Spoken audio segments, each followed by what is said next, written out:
لا إله إلا الله محمد رسول الله عليه صلاة الله. من الشيطان الرجيم. بسم الله الرحمن الرحيم. يا أيها الذين آمنوا لا تقولوا راعنا وقولوا انظرنا واسمعوا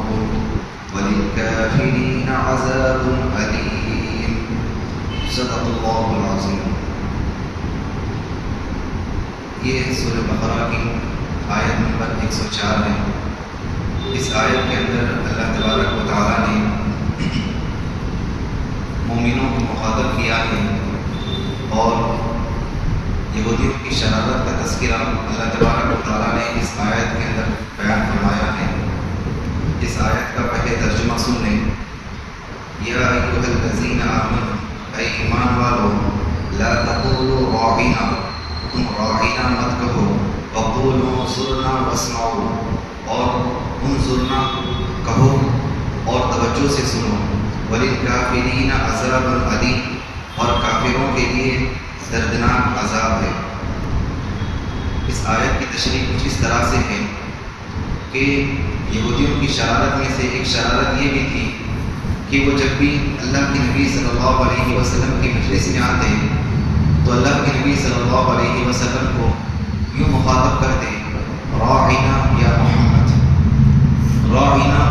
یہ عربی زبان کا لفظ بھی ہے اور عبرانی زبان کا بھی ہے. عربی زبان کے اندر اس کے معنی ٹھیک ہے، لیکن جب یہی لفظ عبرانی زبان میں بولا جائے تو یہ لفظ بددعا کے لیے استعمال ہوتا ہے. عربی زبان کے اندر اس کے معنی آتے ہیں ہماری رعایت کیجیے، یعنی کہ ہماری طرف توجہ فرمائیے. لیکن یہی لفظ جب عبرانی زبان میں بولا جائے تو اس کے معنی احمق اور جاہل کے آتے ہیں. اور اسی طریقے سے اگر اس لفظ کو تھوڑا سا اگر کھینچ کر بولا جائے، یعنی کہ اگر یوں کہا جائے راعینا، تو اس کے معنی آتے ہیں ہمارے چرواہے. چرواہے کے معنی میں آتے ہیں. تو یہودی لوگ اس لفظ کو یوں کہتے تھے راعینا، یعنی کہ نعوذ باللہ اللہ کے نبی صلی اللہ علیہ وسلم کو چرواہا مخاطب کرتے تھے. اور اسی طریقے سے راعینا جب کہتے تھے تو اپنی عبرانی زبان کا مفہوم اپنے ذہن میں رکھ کے بولتے تھے کہ نعوذ باللہ محمد صلی اللہ علیہ وسلم کو وہ لوگ احمق اور جاہل کہتے تھے. تو عربی زبان کے اعتبار سے اس کے معنی ٹھیک ہیں، لیکن عبرانی زبان کے اعتبار سے اس کے معنی بددعا کے آتے ہیں. لیکن جو مخلص مسلمان تھے، جو سادہ لوح مسلمان تھے، وہ عربی زبان کے اعتبار سے وہ بھی ان کا دیکھا دیکھی اللہ کے نبی صلی اللہ علیہ وسلم کو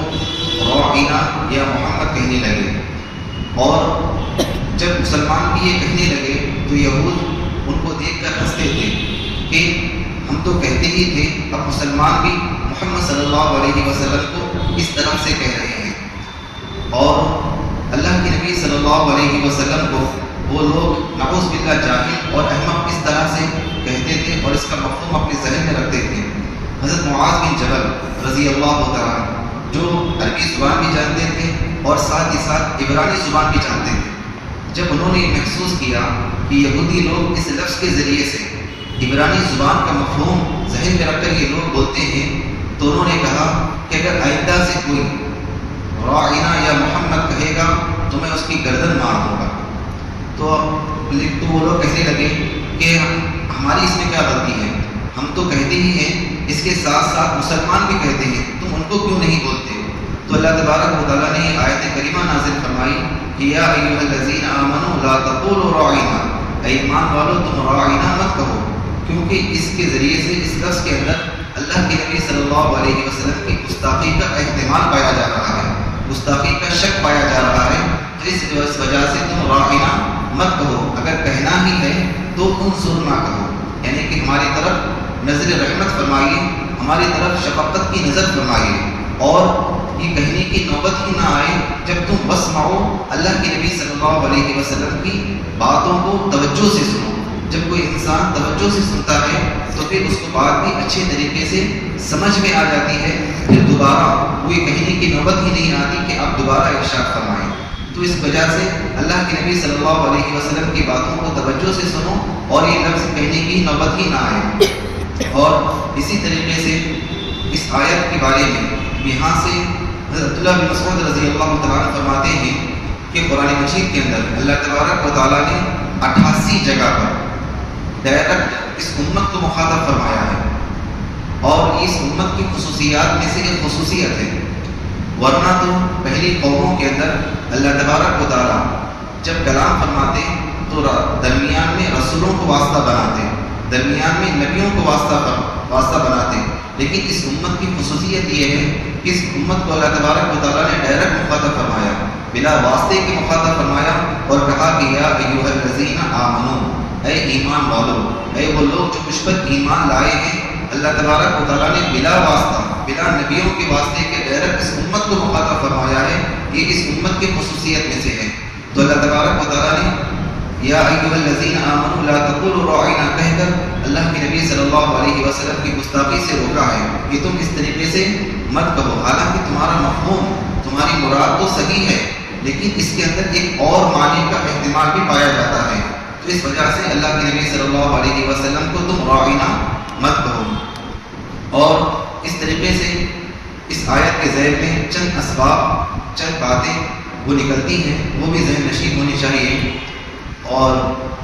احکام القرآن کے اندر اس آیت کے ذیل میں یہ بات لکھی ہوئی ملتی ہے کہ ہم کوئی ایسا لفظ استعمال نہ کریں جس کے اندر خیر کے معنی بھی چھپے ہوئے ہوں اور شر کے معنی بھی چھپے ہوئے ہوں۔ اللہ کے نبی صلی اللہ علیہ وسلم کو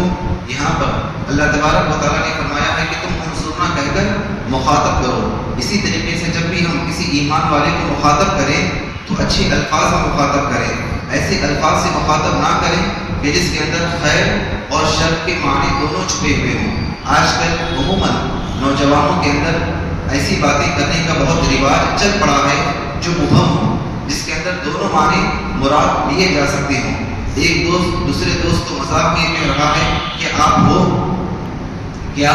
آپ ہو،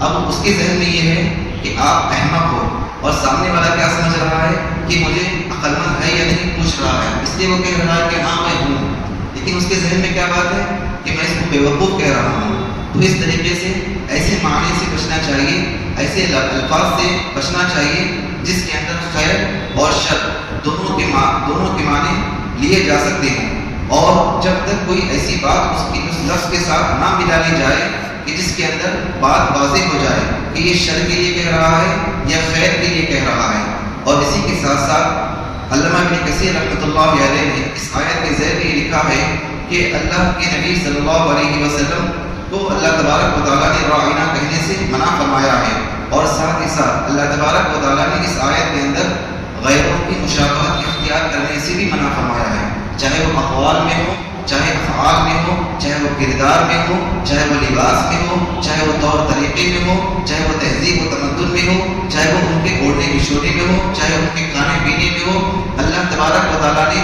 غیروں کی مشابہت اختیار کرنے سے بھی منع فرمایا ہے، اور اپنی اس بات کی دلیل کے طور پر وہ یہ کہتے ہیں کہ من تشبہ بقوم فہو منہم۔ اللہ کے نبی صلی اللہ علیہ وسلم نے فرمایا ہے کہ جو جس قوم کی مشابہت اختیار کرتا ہے کل قیامت کے دن وہ انہی میں سے اٹھایا جائے گا۔ تو اللہ تبارک و تعالیٰ نے اس آیت کے اندر مسلمانوں کو سبق دیا ہے کہ تم پہلی بات تو اللہ کے نبی صلی اللہ علیہ وسلم کو راعینا مت کہو۔ اس آیت کے مفہوم میں یہ بات بھی نکل کر آتی ہے کہ مسلمان جب بھی دوسرے مسلمان کو مخاطب کریں اچھے الفاظ سے مخاطب کریں،